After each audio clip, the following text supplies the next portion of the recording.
Oh, that's enough. Hey, listen. Can you give me a lift to your place? There's a subway station right near there. All right, but you drive. Okay. What are you going to do with that close-up, the rat? No, I don't know. Maybe I won't use it. And then maybe I'll show it next to a photo of some big industrialist, huh? You think they'll let it pass through on censor? No. But I can still show it on a closed circuit, can't I? In other words, instead of showing it to a middle-class audience of 10 million, you'll show it to 10,000 intellectuals. And not in the service of ecology, but in the service of your own vanity. If you don't use the means that the system provides, what other possibilities have you got? Revolution. Revolution. And who starts it? The union does, right? Or intellectuals, writers, or movie directors. You're talking about me, aren't you? Huh? Hell, I'm only the little guy. Today, I shot a service on ecology. And tomorrow, I start a series of soap commercials. You're nothing but an old whore.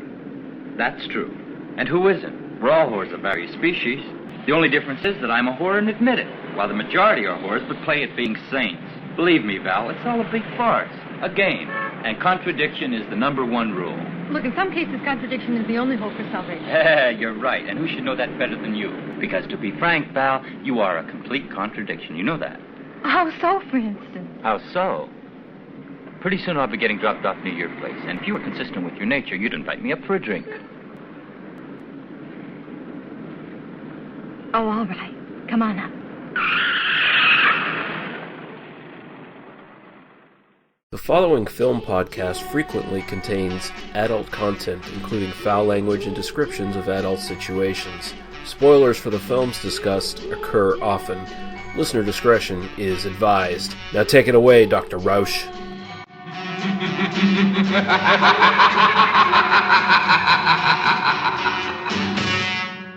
They must be destroyed on sight.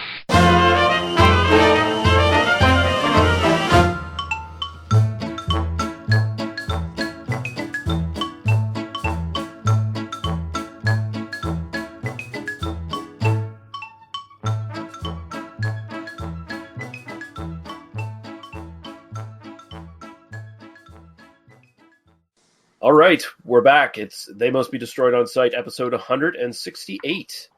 And I'm your host, Lee. I'll come, definitely, Russell.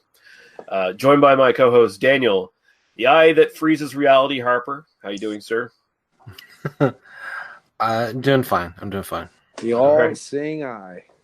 And we're joined by Paul. While I was in jail, I was raped by a dwarf, Ramali. How you doing, sir? Not just once, but twice. I'm doing okay. So twice by the dwarf, so that makes up for a regular... I shouldn't even go there. At first it was forced. The second I loved doing. He's a cute little guy. You know, he grows on you. So tonight we're going to be looking into some more Italian cinema. We're going to be looking at the sexploitation and horror mix of Baba Yaga from 1973. And this was one that your wife suggested we do like a long while back. Isn't that right, Daniel? I believe she gave us an article on it or something like that. It's possible. She had no memory of it. I mean, I just put in... it turns out this one is on Amazon Prime, so I just watched it that way. Okay. And she's like, "Oh, is this called Baba Yaga? You know the Baba Yaga myth, right?" So it's it's like a Russian Jewish myth, and so she was very much on the, Yeah. So that's what she would have. She probably would have seen it and then seen the article and then sent it to me and been like, "Oh, you guys should do this," without having any intention of seeing the film herself. Right. Okay, well that's good. So I don't. Although she did enjoy the film, watching it with me. She watched it with me last night, and she was like, "Oh yeah, that was pretty good." That's exactly how you lured me in. I was like, "Oh, the Slavic myth of Baba Yaga, the witch from the woods with kind of chicken legs that rise the more pestle and all that." I'm like, "I'm totally in." And I was like, "Oh, never mind. Shit. Oh, fuck." Yeah, for people who are not familiar with the Baba Yaga legend, it's basically a supernatural being from Slavic folklore that's usually depicted as like a witch or a hag-like being who dwells in the forest in a hut with chicken legs and flies like a mortar and pestle and and she's kind of like ambiguously, like she's not necessarily evil or good, she's just like this ambiguous character in all these Slavic folklore. Yeah, she helps some and hurts others and shit. It's kind of interesting. This movie has nothing to do with that. It just takes the name. So. You completely fucked me. You completely fucked me. Okay. Oh well. There's a version of the Baba Yaga myth in the Miyazaki film Spirited Away, actually. Oh, really? If you've there's a character called Baba Yaga who, kind of has similar characteristics. Not necessarily going on what's in this film, but no lesbians, no imagery. predatory lesbian Nazis in that one. Okay. Yeah, I did notice the Nazi outfits there for a second. Yeah, for sure. Yeah. Mm-hmm. Yeah. But before we get into that, we do have a few comments. We have 2 YouTube comments this time out. I am pumped. I'm so ready for this. So, on our Iron Eagle franchise, we got another hit on the Iron Eagle one from someone called Ben Alterowitz. He wrote simply fake. So, I'm assuming he's saying clickbait. Clearly referring to the shaking of Louis Scott Jr.'s ass. Not being authentic enough. I think that's he had a stunt ass. Yeah. Louis Gossett Jr. The conspiracy goes all the way down on this one, Yeah. He lied to us all this time. No, that's my interpretation. Yeah, well, you're welcome to your own theories there, Ben, and you can just shove it up your ass too, because fuck you. Now we had one on our Bad Day at Black Rock episode. And this one's interesting. This is from someone who goes by the moniker of Sam Houston. I doubt it's his real fucking name.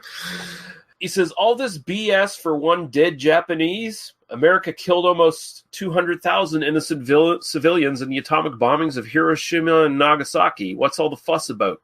I think kind of the movie kind of addresses what all the fuss is about, how, Sturgis made a movie in that time where you couldn't just openly say, yeah, we killed a bunch of Japanese people. We have to just show maybe one Japanese person. Yeah, it's almost as if the film is kind of making that point by emphasizing the death of one. Yeah. Maybe.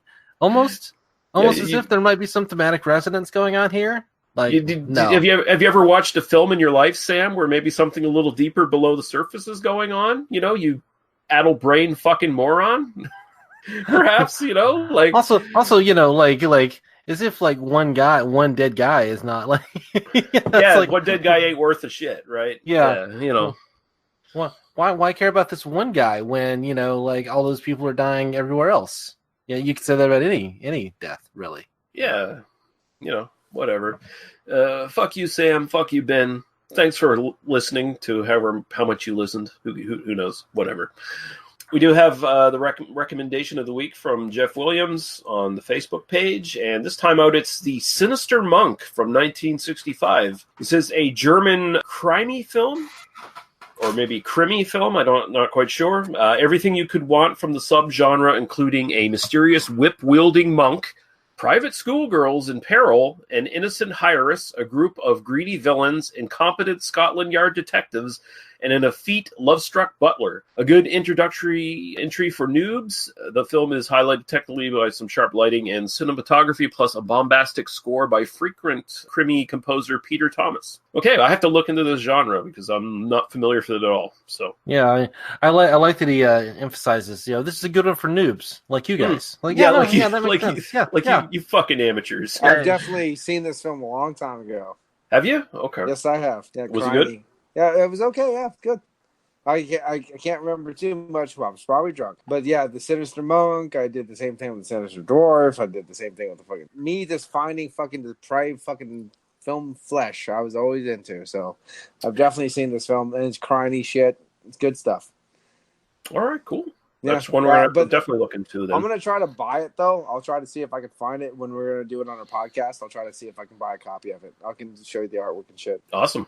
Sounds good. Yeah. So we're gonna take a quick break. We're gonna play a little bit of music and some podcast promos, and we're gonna come back and talk about Baba Yaga. You go through your week with the same old routine. What you really want is some blood and thunder in your life. Well, friend, you found it. The Cromcast is an adventurous journey through the history of two-fisted pulp stories. With your hosts, John, Josh, and Luke. We have action, horror, and adventure, all through the lens of pulp luminary Robert E. Howard. Don't just stay in your ordinary life. Find your pulp life at thecromcast.blogspot.com. The Cromcast. The Cromcast. The Cromcast. A podcast for the barbarian at heart.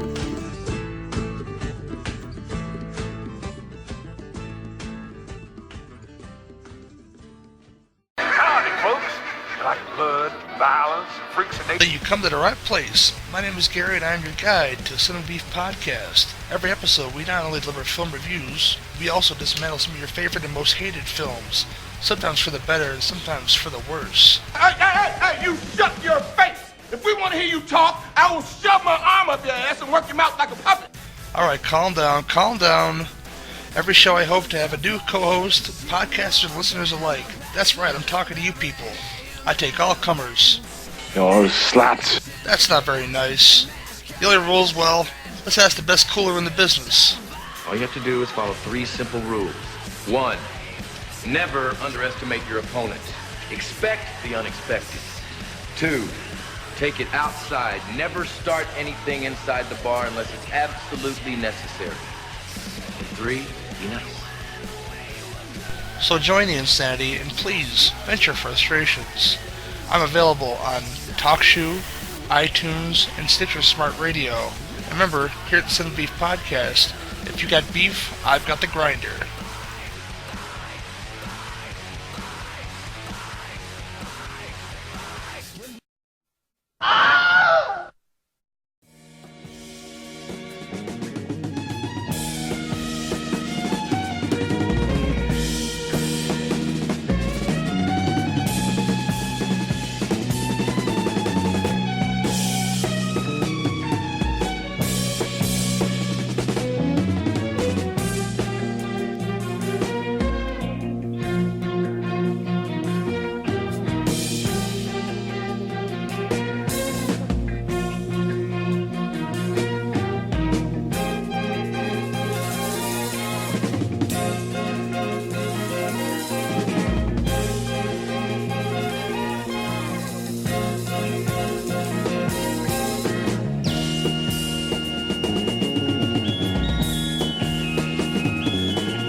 Okay, Baba Yaga from 1973.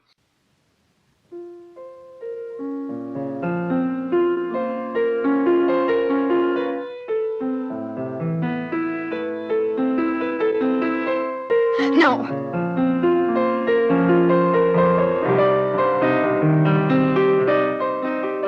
Do you always work with this? Yes. That's the eye. The eye that freezes reality. Because it's mad, that's all. Because we're living in the 20th century. We're putting men on the moon. You don't understand anything. There's something different about Baba Yaga. It's as if she came from some other world. A world subject to other forces. Her eyes are so strange. Witches don't exist. Listen, you're being a bit too naive.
And don't forget my name.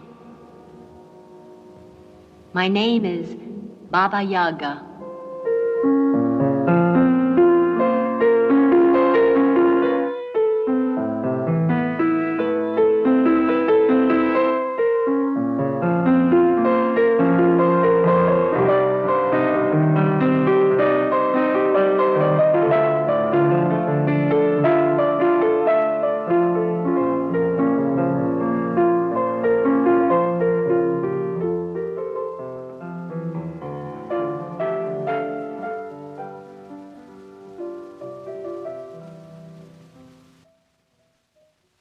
A.K.A. Kiss Me, Kill Me, Baba Yaga, Devil Witch, and The Devil Witch. Directed by Corrado Farina, who only directed one other film. I guess he did a lot of documentaries, but he only did one other sort of feature film. He did a lot of commercials, and he was a novelist, too, apparently. And he's actually in this film, too, as the Nazi and the Prussian general kind of thing. Nice. Yeah. Written by Corrado Farina, Guido Crepax, who is the source material for this. And I'll just briefly get into that. This is basically a film adaptation of a Italian comic strip called Valentina. And so our main character, Valentina, of course, it was created in 1965 by Crepax and concluded in 1996. Very long-running. And these are Italian comics. They're not like the... hey, we got to follow the comics code stuff that you would see over here overseas. These are full of like sex and murder. I would assume that the stuff that we see in the film is similar to the content of the They have little laugh at in Italy, so they have to do what they can.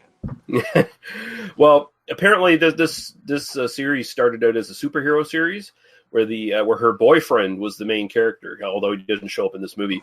There's all bitches in this fucking comedy, so I don't know where the boyfriend would be.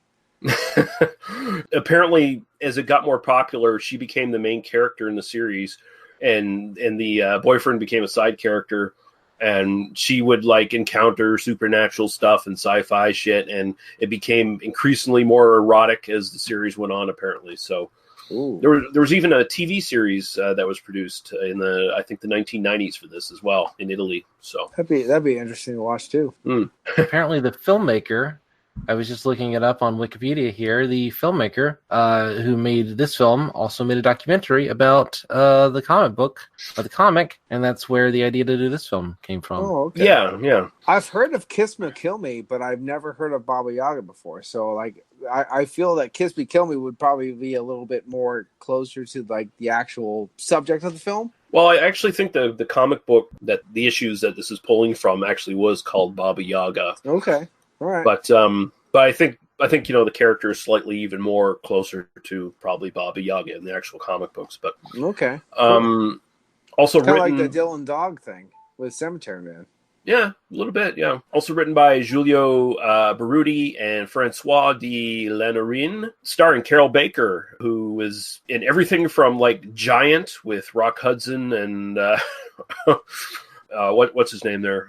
Young actor who died. James Dean. James Dean, yeah, thank you. And everything from that to Kindergarten Cop, she's been in long career. She was the mom. She was the mom of the bad guy in Kindergarten Cop. Uh-huh. So remember the like dark-haired Eurotrash guy in Kindergarten Cop? Yeah. And then he's hanging out with his mom.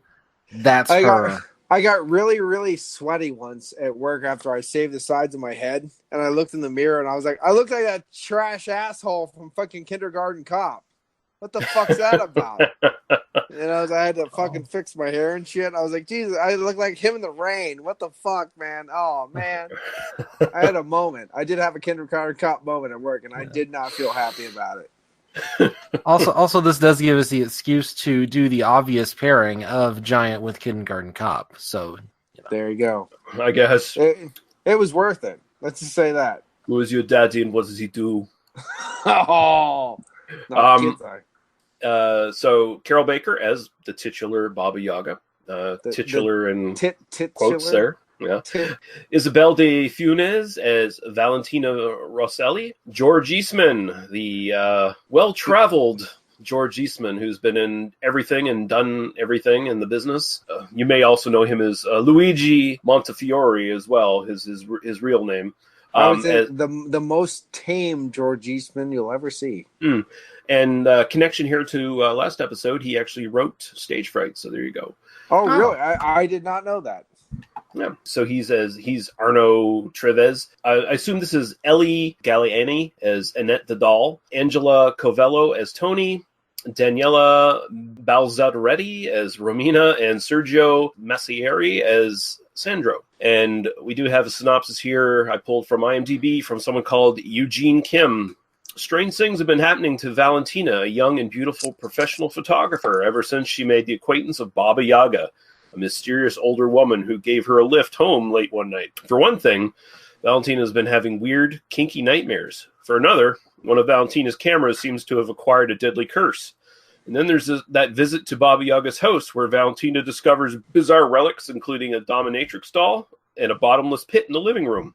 Valentina comes to realize that Baba Yaga is a witch who is out to possess her body and soul. Yeah, I think that's fair. Yeah, that's accurate. Paul, this is first time watch for you, I assume. What's your sort of general thoughts on this one? Wow, this was long and boring. Was it?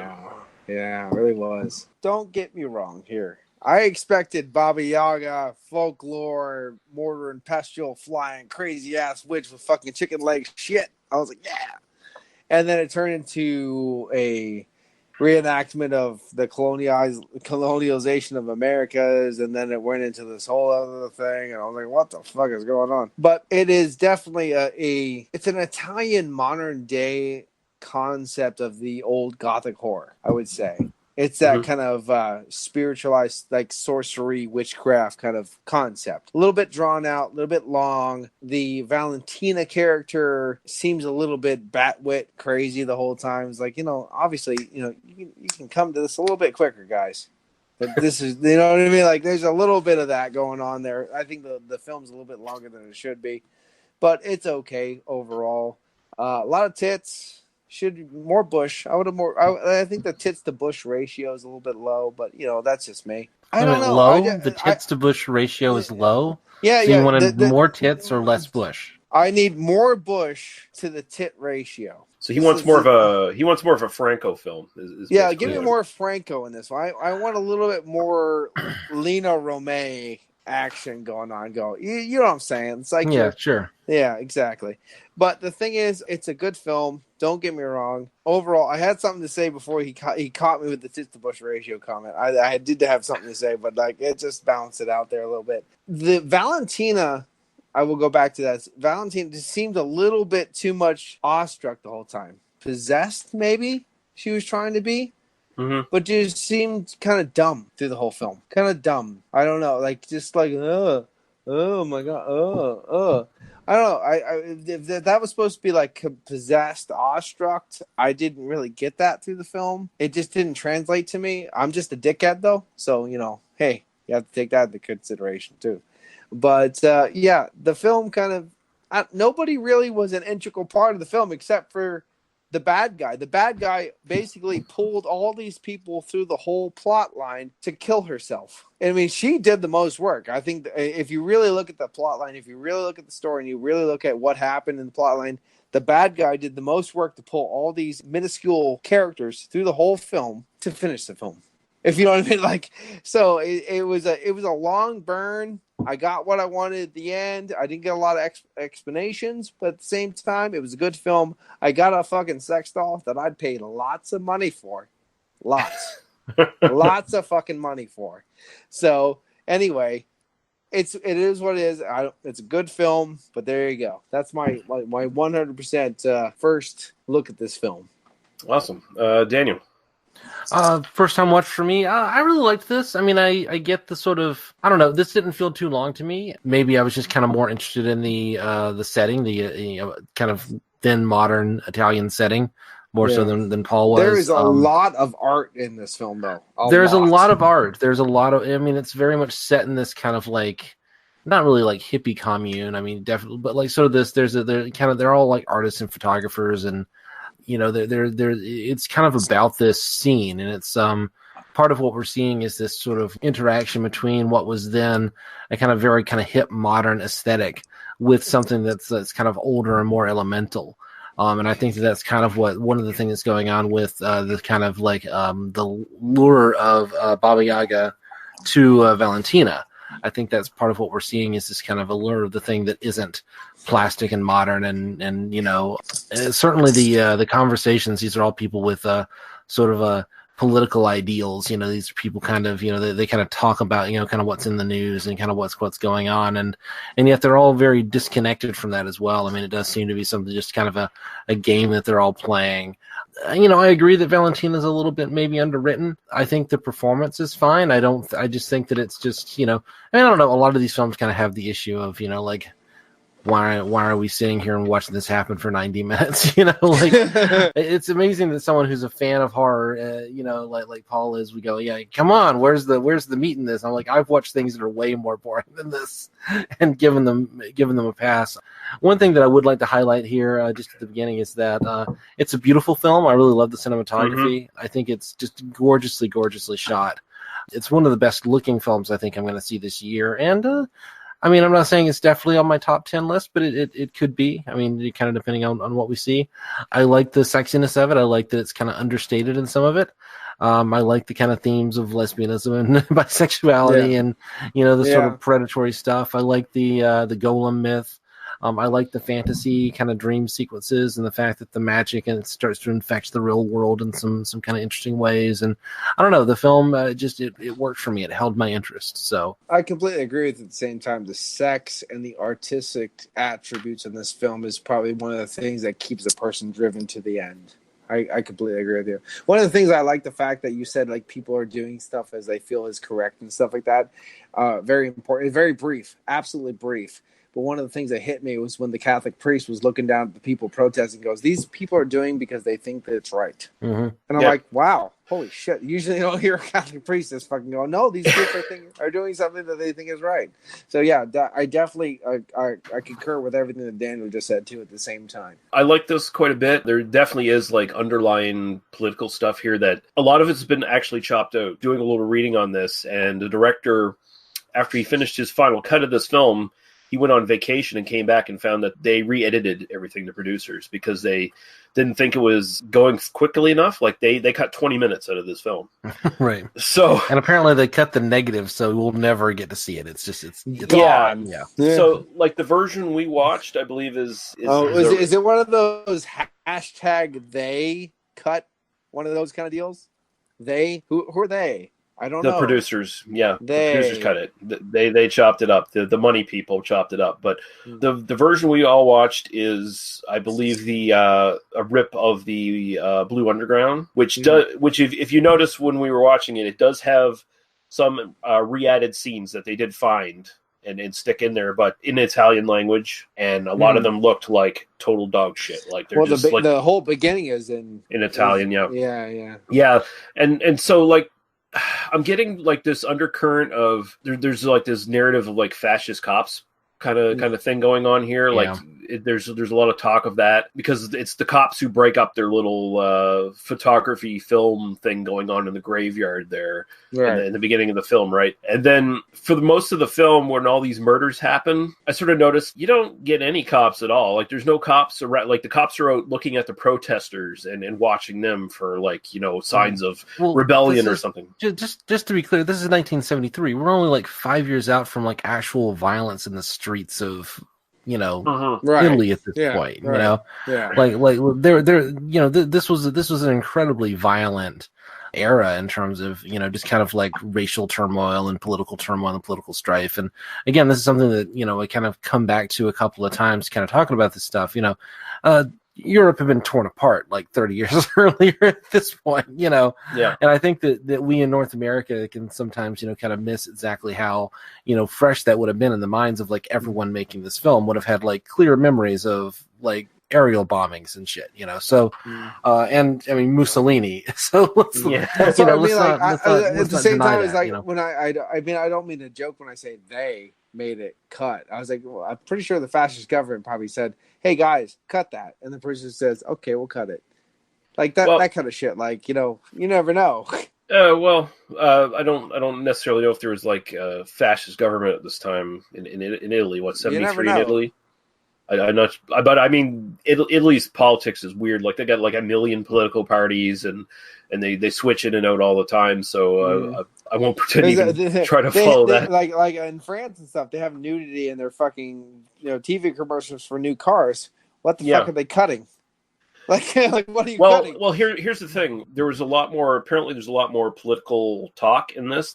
Basically, I think what they cut was mostly conversations. Is what they basically because they wanted to make it more of an exploitation film to sell in the market. I guess. Is it just me? But when you watch, because we all watch the same Google rip correctly. Yeah. No, I think the version that I watched on Amazon was a little bit shorter because there are bits that you guys are referencing and that I don't think were in there. Okay. Lee, is it just me? But when about 5 or 6 minutes in, when you see the first infantry officer with the 2 swords on his head, does he not look like a warped version of Snoop Dogg? Because he totally does. Yeah, all I see, when I look at him, all I see is Snoop Dogg. And I was like, doghouse. Bow, bow, bow, bow, bow, bow. That's all I see. But yeah, I like this. I like Val as a character. She is a little underwritten. Like, she doesn't necessarily say a lot. Like, it's more about her, like, just having these big doe-eyed looks, Yeah, for the most part. That's the problem. Is like doe-eyed looks doesn't really convey a lot of. Well, here's the thing. The thing I picked up on is this feels a lot like the Vampire Lovers to me. Like the same relationship between Ingrid Pitt and Madeline Smith is kind of what's going on here in a way. Like entranced. Yeah, like I think she's instantly kind of entranced. Like Daniel's saying, she's kind of attracted to the more real, down to earth things that sort of surround Baba Yaga. Like there's this old world kind of sort of tenacity to her and kind of. I will say this in defense of the Valentina. Do you guys remember? She was ready to attack the doll, and Baba Yaga called her just so she could answer the phone, just to get her off that mental train. So she didn't fuck with her right there. Yeah. So like apparently there is some like inner strength in Val, where she is kind of resisting, but. She's entranced by everything that sort of surrounds Baba Yaga's world. Like she's a photographer. She's constantly probably looking for what's real in her art, right? And she's probably not finding so much of that in sort of the like this sort of thrifty commercial pop art that she's doing. She's doing kind of like sexy photo shoots with like her model friends and stuff. And then when she goes to Baba Yaga's place, it's like she's like shooting all the like old like typewriters and all the and so there's a sense of like it's this kind of different kind of drive kind of going on there. And we get long shots of this. This is again, it's really impressively produced. It's really we get to see what she's looking at. We get to see and I feel like a lot of her personality is being shown through like what she does versus what she says. I mean, one of the things that you kind of run into with a film like this is that she doesn't really have someone to like, she can't sit and like narrate to someone, I'm feeling slightly disquieted by this. And so you have to kind of interpret what she, how she feels based on what she does and kind of what she sees. And this film gives us I think a really good view of her personality just through, the way the film was shot. Well, and here's one of the things I really love about this film, and it's the sort of still images and comic panels that are sort of placed in here, where they substitute for flashbacks and they substitute for dreams and what the actual characters are kind of feeling in the moment. Like you get that through the actual sort of comic panel thing and the still shots. Like when she's having dreams, especially. She sort of sees her dreams in these like still images instead of moving images half the time, and I thought it was a neat little idea that he was working with here, and it sort of connects it to the source material because you get the aesthetic of the comic panels or whatever too, right? I thought for me that worked really well. Well, and she's a photographer, so she's she's kind of seeing the world through frozen images in a certain sense. Yeah, I like that some of the dream sequences go weird. Like we got the topless boxing match, which was kind of funny in a way, Like it actually reminded me of there's a Doctor Who serial called The Mind Robber, and like there's a big like chunk of it that takes, the whole thing takes place in like the land of fiction or whatever, and like there's a whole like 25-minute episode which just takes place in like featureless plain. And I mean, that bit where she kind of comes up and then like punches the thing in the face and then like falls over. It was just like, oh yeah, it just for whatever reason it's got that kind of surrealist abstraction that kind of made me think of that kind of just over almost avant-garde theater sort of thing. And I think again this is set in a kind of very specific world that it does again speak to the characters and kind of their mindset and kind of the way that even the filmmaker makes things. I mean, it's interesting that the filmmaker himself, the director, was mostly known for making commercials, because in the film there's a character who's like somebody who's making commercials, and then like he gets like one chance to make a real movie, and then this is it. I mean, it's kind of I don't know. There's got to be some kind of autobiography going on here as well. One chance to make a movie and the camera fucks up. Let's talk about that fucking commercial for a second. This is just a sign of the times, but so there is a segment where an actual commercial for detergent is being filmed, and the depiction of the dirt, quote unquote, is a black man in a black suit who gets basically whitewashed by a white man in a white suit. Yep. They throw powder on him and he's gone. Yeah. This is really not uncomfortable at all. Oh my god, I must have missed that because that is fucking fantastic.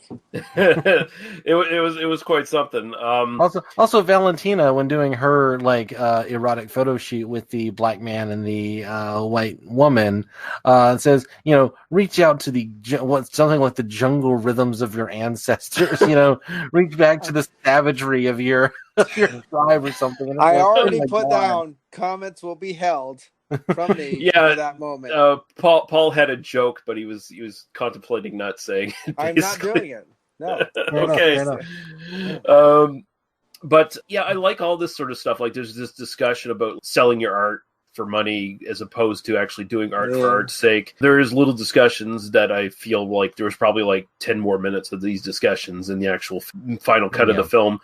But no, I like all this stuff. I like the sort of ambiguity of what Baba Yaga is doing to Val. She seems to be like forcing her to kill people and maybe to collect their souls, because like the dream sequences later on in the film, after she's legit killed a couple people with her camera, are basically dream sequences that show her killing the people in the dreams. Yeah, like she must get power from their souls. So that's a reason why she's an outlet for her to kill, for her to get souls. Yeah, it makes sense. But now my biggest question is with the doll. So we have this very fetishy BDSM doll that shows up that Baba Yaga gives to her as a gift.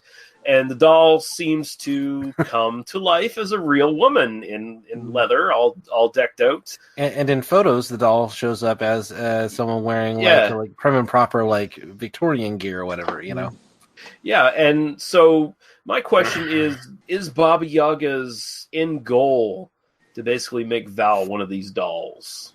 Because it seems like this doll is a slave, basically, to Baba Yaga, but it's something she cares about. I read it as a golem. Myth. Yeah, basically, well, for me, she's the eyes and ears of Baba Yaga on the outskirts. But at the same time, she's her servant, so she wants to bring her, impart life to her, to use her for whatever she was.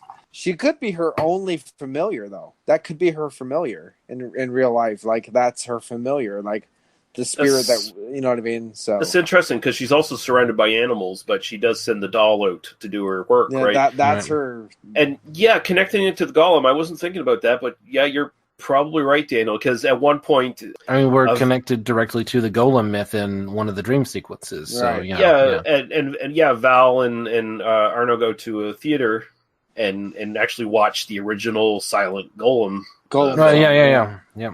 Yeah. However, I don't know, but like you can create another golem. Golems are easy. She was very broken up about her dying.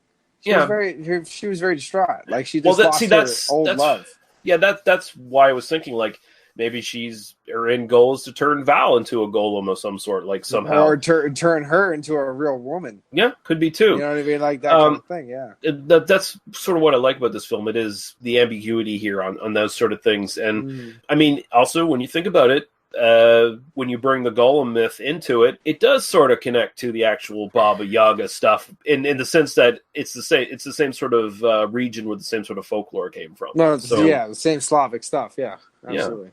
Yeah, they're definitely kind of playing with some ideas in terms of the imagery here, in terms of trying to find kind of modern twist, modern there is no interpretations definite connection, but it's open to interpretation. Yeah. Actually, and actually, that makes me kind of think. As much as I do want to see the final cut of this film, I actually do really like it the way it is, where it is like that open ended, and because I'm actually kind of worried that maybe the other 20 minutes actually gives too much away. I like the actual true ghost story ending where the cat is sitting in front of all the pieces, and it's like, no, all this was real, and you guys just got fooled by mysticism, mofos.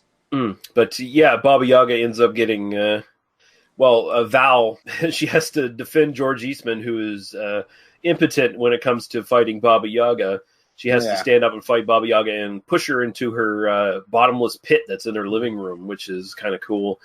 I love how the police show up and one of them immediately jumps down there. Yeah. No! Like, no, don't do it! And it's like, it's just a basement, whatever. It's just a basement. There's an old doll head down here, though.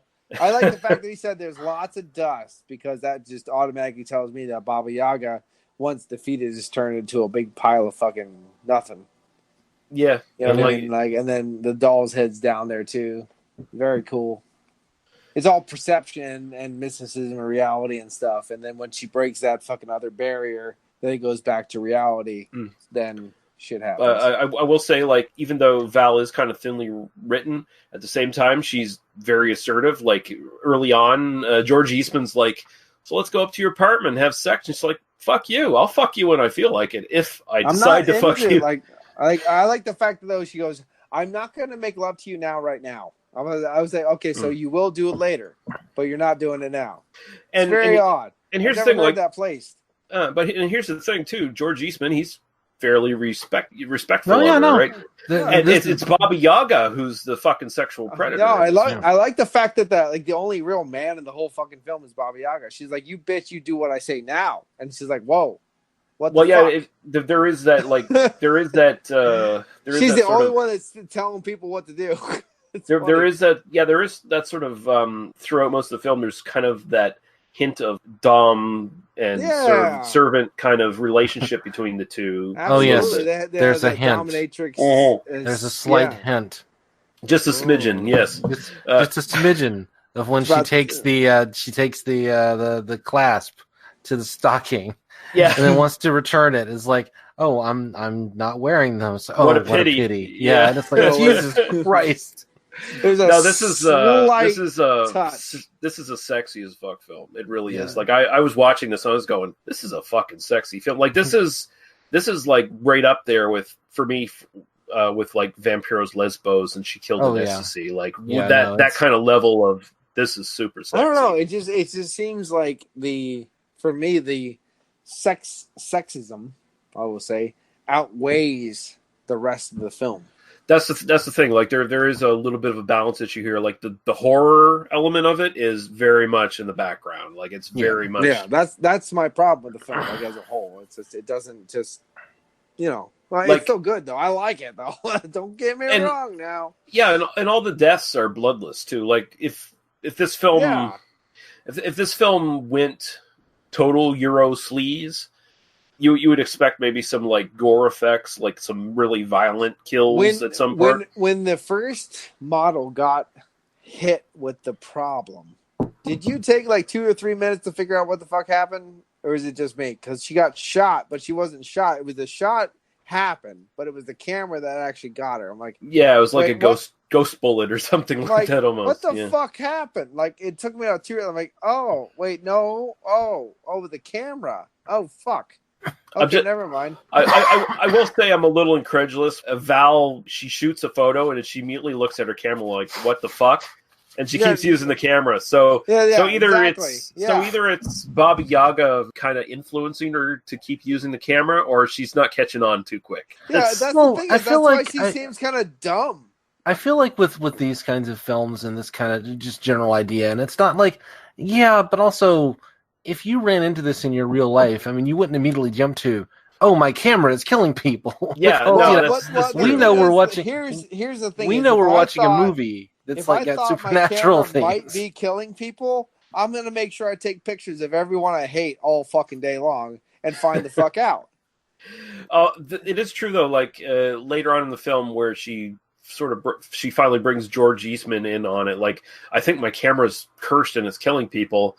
And here's some actual proof that some weird shit's going on. They're both sitting there in her living room, like trying to think this through, like trying to rationalize, like, oh shit, fuck you. Well, no cameras are taken in the dark. Then he's like, so what's that model's phone number? Because we got to call it, find out about her. And then they call it, oh, she died like 2 hours ago or something like that. You know, like, yeah.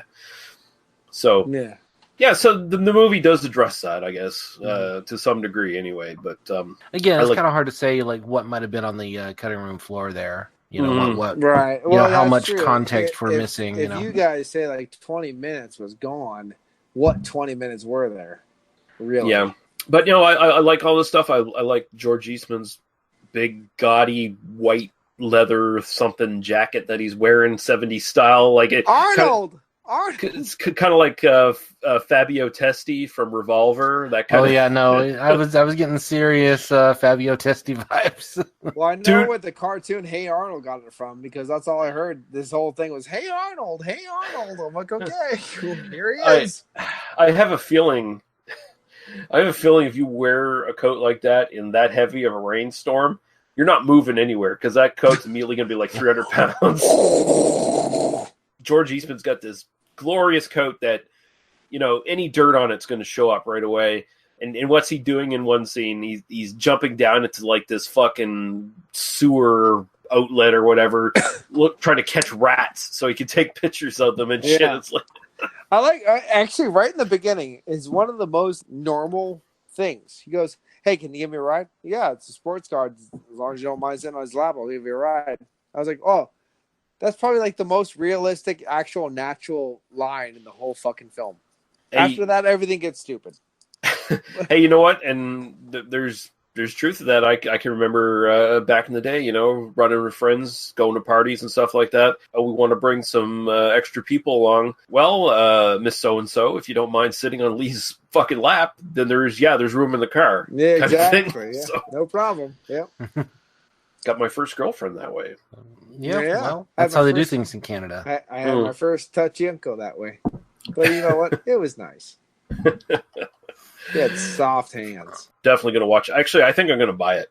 Really? I like it that much. Yeah. Oh, shit. So that is some serious shit. There was a one bit in the at least the Amazon version that I watched, which I do think there were a few minutes missing from mine that were in yours, but there is one bit where the like Italian dub, where I think the actors switch. It's when he's on the phone and he's calling about the model, and you know, where like, oh, she died 2 hours ago, and I think they just had like a slightly different dub for that phone call, because suddenly they go from doing like kind of normal, like kind of American accents to suddenly they sound like they're like doing like straight up cowboy talk, you know.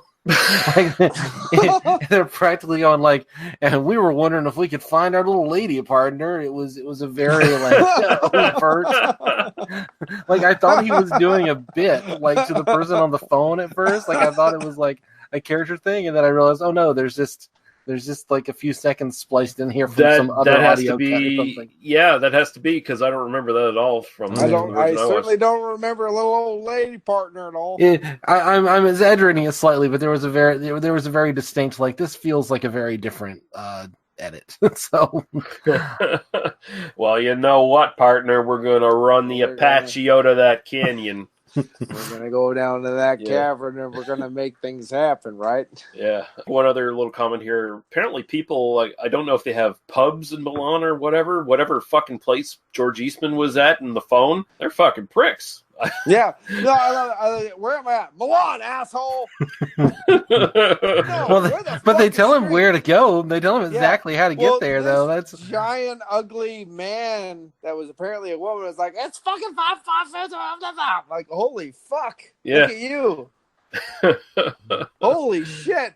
Well, if you're drinking a Milan at 2 p.m, you'd be exactly. You'd be honestly, it actually makes me want to go there and drink at 2 p.m. Well, that's the thing I Milan. like about Europe. It's just like they're drinking all day.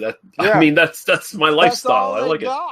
Yeah, I mean, I've been day drinking all day today ever since. Yeah. Like I took like 2 hours to stack some wood, and after that it was just day drinking. I was gonna say, basically, Nova Scotia is Milan. Yeah, same thing. Same thing. It's the same thing. Lots of fucking Italians around here. Like fucking man. Yeah.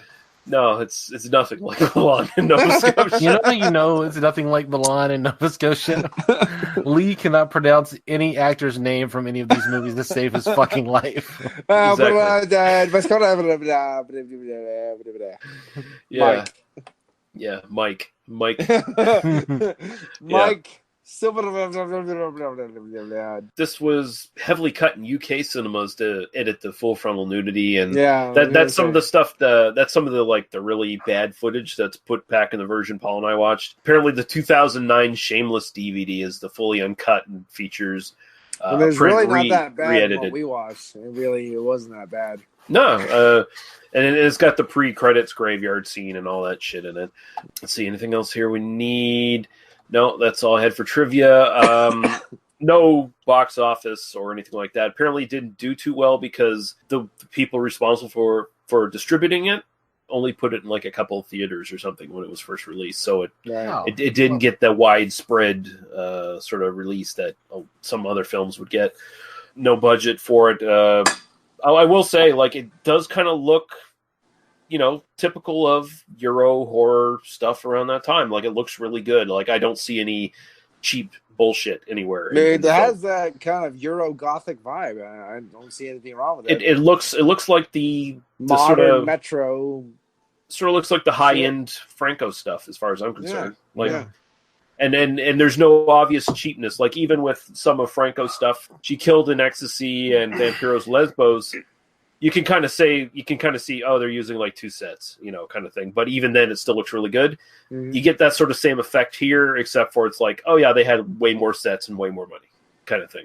So, yeah, I mean, we spent a lot of time in her apartment, and then we spent quite some time in Baba Yaga's house. But like, it doesn't feel like it's like trapped in those locations either. No, we also have quite a bit of time. They do what the Italians do. They use a lot of natural sets. Like natural, like causeways and creekways and stuff to do that whole thing. They don't spend too much time with that, and everything kind of flows naturally. Yeah, and DVD release for this 2003 Blue Underground DVD and 2012 Blue Underground Blu-ray. And Blue Underground's kind of like floated this film in different releases, like it's in a couple like their triple packs and stuff like that too. So it's very easy to find at this point. And like Daniel was saying, it's on Amazon Prime if you want to see the cut down version. And you have no excuse not to play.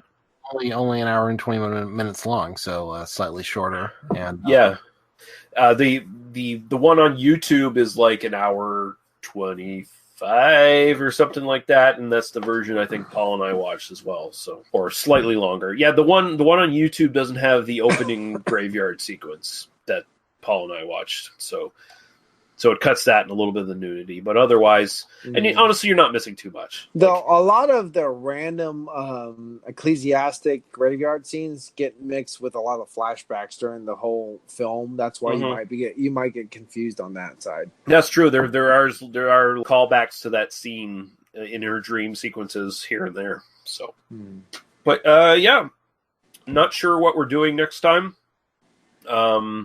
Something sleazy and disgusting, like Mary Poppins. Well, there's a Mary Poppins sequel too, isn't there? There's Mary Poppins Part 2 or something now that Disney made.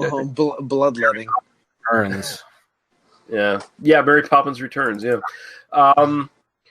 So I'm not too sure. Do we want to keep with some Italian stuff, or do we want to go into sex comedies?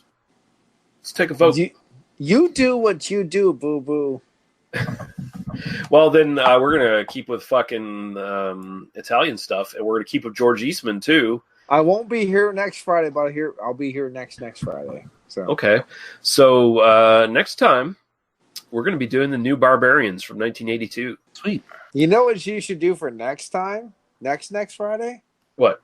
You should just do fucking Full Chase Conquest because it's fucking awesome. Yeah, we could probably fit that one. Nobody talks about that film, and it's fucking insane. That's one that's been on my back burner to do eventually anyway. So yeah, we can do that. I have a special edition box set. Cool. I've got the Blue Underground something or other for that, right? I believe. So yeah. I'm just saying, like, no one ever talks about that film, and this is fucking insane.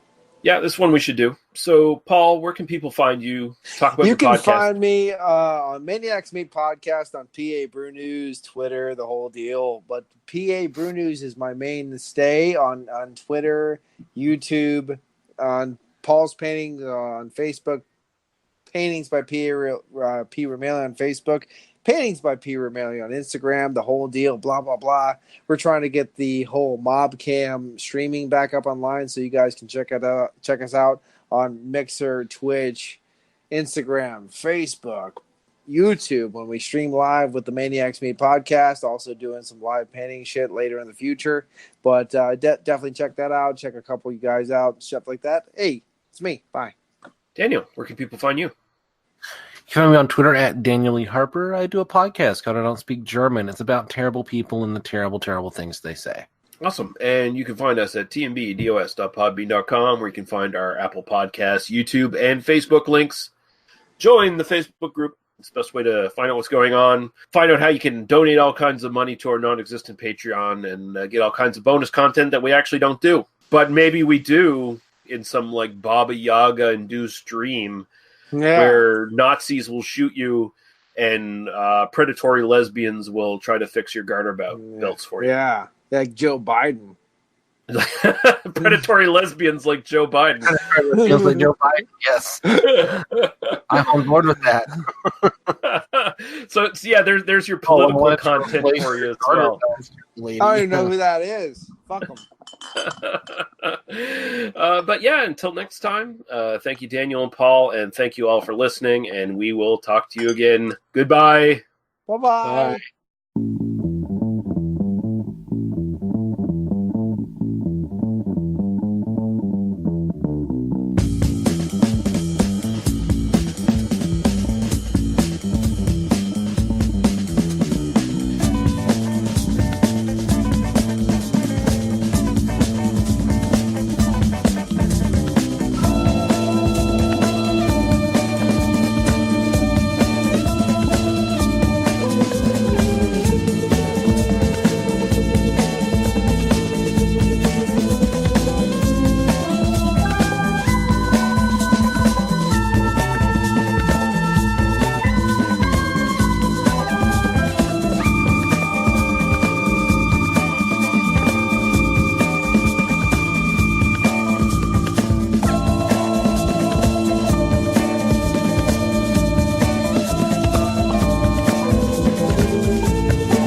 You have been listening to They Must Be Destroyed on Sight.